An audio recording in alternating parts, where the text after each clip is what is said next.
अभी जैसे मॉर्निंग का टाइम हो गया है, बच्चे भी स्कूल चले गए हैं और मैं अपनी साफ़ सफाई में लग गई थी।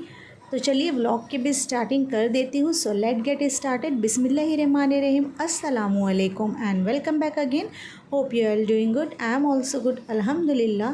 तो फ्रेंड्स, जैसे कि मैं आप लोगों से यही कहना चाहूँगी ना कि जब भी हम लोग साफ़ सफाई करते हैं ना, तो हम लोगों के दिमाग में बहुत ज़्यादा बर्डन आ जाता है। हम लोग सोचते हैं कि क्या करें क्या नहीं करें, कहाँ से पहले शुरुआत करें।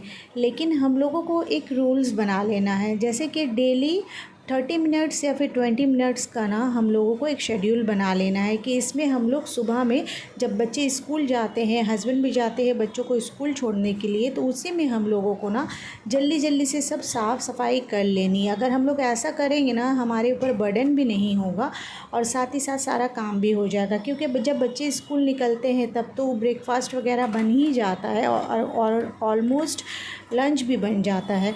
तो हम लोग टाइम जो बिता देते हैं ना, बच्चे जब स्कूल में जाते हैं और हस्बैंड छोड़ने जाते हैं, तो हम लोग सारा टाइम उसमें क्या करने में बिता देते हैं, बस मोबाइल देखने में। क्योंकि पहले मैं ऐसे ही करती थी।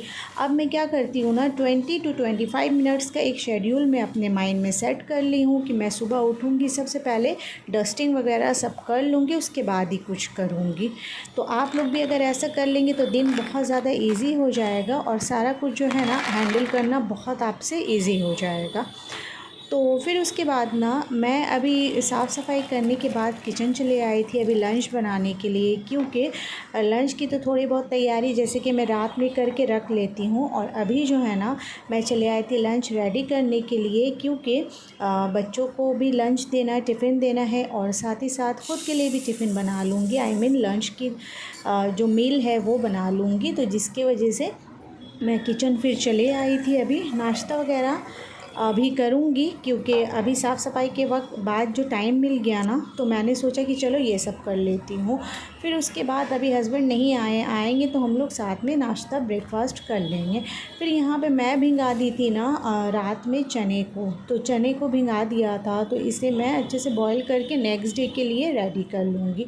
उसके बाद अभी अदरक लहसुन का पेस्ट मुझे बनाना था, तो इस वजह से तो चलिए अदरक और लहसुन को जल्दी से फटाफट करके काट लेते हैं और इसका पेस्ट रेडी करते हैं। ऑलमोस्ट मैं अदरक लहसुन को ग्राइंड करती हूँ अपने सिलबट्टे में, जैसे कि आप लोग मेरे व्लॉग में देखते ही हो, तो उससे ना बहुत अच्छा रहता है। हमेशा यही बोलती हूँ, आज भी वही बोलूँगी कि टेस्टी और हेल्दी होता है सिलबट्टे के मसाले मिक्सर के कंपैरिजन में। तो फिर उसके बाद ना ये सारा कुछ जल्दी जल्दी मैं कर रही थी। फिर हस्बैंड चले आए थे बच्चों को छोड़ करके, तो देखिए मेरा कितना सारा काम हो गया। तो हो गया ना प्रोडक्टिव डे तो प्रोडक्टिव ही हो गया ना। अभी इतना सारा काम हो गया तो बर्डन नहीं रहेगा सारा दिन। अब मैं रात का सालन बचा हुआ था, उससे हम लोग रोटी खा लेंगे, और फिर उसके बाद चाय को भी मैंने यहाँ पे रेडी करके रख दिया है। जब हम लोग नाश्ता करने बैठते हैं ना, तो मैं चाय जो हूँ इंडक्शन में वैसे एकदम स्लो करके रख देती हूँ, ताकि चाय भी होता रहेगा, और नाश्ते के तुरंत बाद ही हम लोग फिर चाय ले लेते हैं।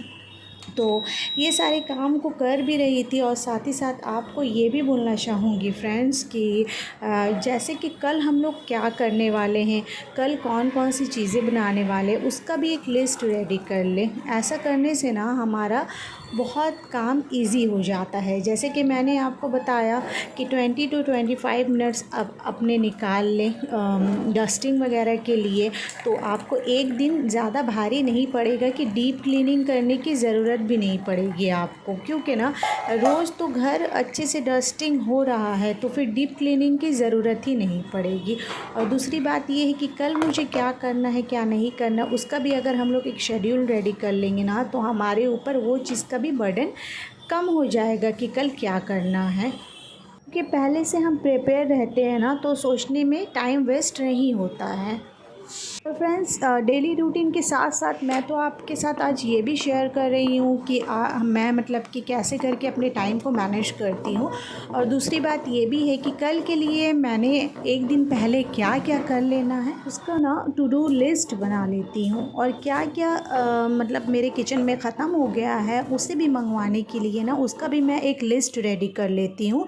तो इससे ना मेरे लिए बहुत ईजी हो जाता है। अगर आप लोग ऐसे 1 वीक करके देखोगे ना, तो आपको खुद ही एहसास होगा कि ये बहुत ज़बरदस्त, मतलब मैं जो शेयरिंग आपके साथ शेयर कर रही हूँ ना, बहुत ही ज़बरदस्त है।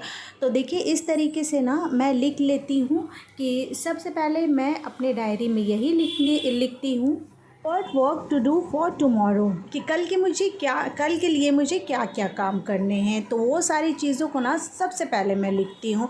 इससे हमारे ऊपर ना बर्डन नहीं रहता है, क्योंकि अगर बर्डन नहीं रहेगा तो कल क्या मतलब आपको काम करने हैं वो आपके माइंड में ऑलरेडी सेट रहते हैं ना, तो जिसकी वजह से आपको कोई प्रॉब्लम भी नहीं होता है और आपके काम भी बहुत ज़्यादा ईज़िली हो जाता है। तो सबसे पहले ना फ्रेंड्स, आपको यही लिख लेना है कल सुबह उठकर, मतलब कि कल सुबह से आपका क्या दिन का टास्क रहेगा करने का, तो सबसे पहले वो लिख लेना है। उसके बाद मैंने लिख लिया था ना कि क्या क्या मुझे मंगवाना है, मतलब कि जो जो चीज़ें ख़त्म हो जाती है ना, तो वीकली मैं सभी चीज़ों को मंगा लेती हूँ।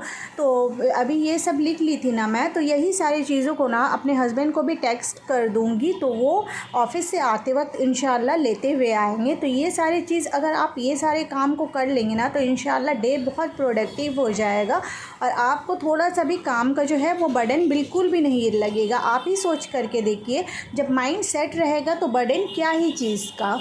तो आप लोगों के साथ डेली रूटीन शेयर करते करते ना मेरे स्टूडेंट्स भी चले आए थे पढ़ने के लिए। जी हाँ, बच्चे तो स्कूल में हैं, पर मेरे जो स्टूडेंट्स पढ़ने के लिए आते हैं ना ट्यूशन, वो आ गए थे। उनको पढ़ाने के बाद मगरिब का अज़ान हो गया था, फिर मैंने मगरिब का नमाज़ अदा किया। करने के बाद ना मेरे हस्बैंड फिर चले आए थे दूध लेकर के। तो चलिए, सबसे पहले ना मैं दूध को एक पतीली में डाल लेती हूँ, इसे बॉईल कर लूँगी और फिर उसके बाद ना चाय या कॉफ़ी कुछ भी बना लूँगी।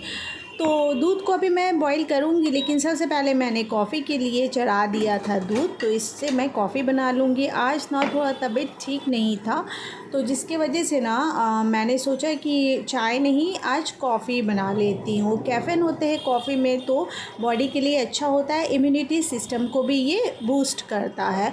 तो इसलिए मैंने आज सोचा कि कॉफ़ी बना लेती हूँ। तो कॉफ़ी मैंने सबसे पहले चढ़ा ही दिया था, मैं भूल गई कि सबसे पहले तो स्नैक्स खाना है।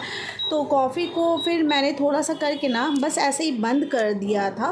फिर उसके बाद ना मैं चली गई थी स्नैक्स निकालने के लिए। तो आज तो मैंने ऐसे स्नैक्स में कुछ शाम के नाश्ते में नहीं बनाया, जो भी मतलब कि जो ड्राई नाश्ता होता है ना, वो मैं निकाल ली थी। तो आज नाश्ते में मैंने सोचा कि ये मूंग दाल निकाल लेती हूँ, और साथ में ही ना, क्योंकि मूंग दाल एक मतलब कि नमकीन भी हो जाएगा, और साथ में मैं टोस्ट बिस्किट निकाल लूँगी। तो चलिए, मूंग दाल निकाल लेते हैं।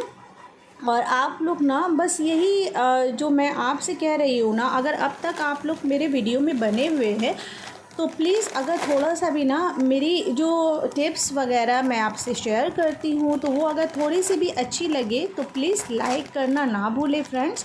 और चैनल में न्यू आए हैं या फिर पुराने फ्रेंड्स भी हैं ना, तो सब्सक्राइब ज़रूर से ज़रूर कर लीजिएगा और अपने दोस्तों और फैमिली के साथ शेयर भी कर दीजिएगा प्लीज़। मुझे बहुत मोटिवेशन मिलती है, और आप लोग कमेंट्स तो ज़रूर से ज़रूर लाजमी कीजिएगा। तो ये टोस्ट मैंने निकाल लिया था, ये टोस्ट जो है ना मुझे बहुत पसंद आता है। इसके बाद चलिए नाश्ता एंजॉय करते हैं हम लोग, और आप भी हमारे साथ आइए। तो फिर उसके बाद ना मैं फिर से किचन चले आई थी और जो ये इनकम्प्लीट था ना, मतलब उसे मैंने कंप्लीट किया, कॉफ़ी बनाया। उसके बाद मैं अभी सर्व कर रही हूँ, कॉफ़ी का मज़ा लूँगी, फिर उसके बाद ना और आगे के काम को अंजाम दूँगी। तो आई होप आज का व्लॉग आप लोगों को पसंद आया होगा। मैं आज के इस व्लॉग को यहीं पे एंड करती हूँ। अगर व्लॉग पसंद आए तो प्लीज़ लाइक शेयर सब्सक्राइब करें। और एक बात और भी बता दूँ कि कॉफ़ी बहुत टेस्टी हुआ था। और मेरे चैनल पे अगर विज़िट कर गया तो चैनल को ज़रूर सब्सक्राइब करें। फिर मिलती हूँ, तब तक के लिए अल्लाह हाफ़िज़।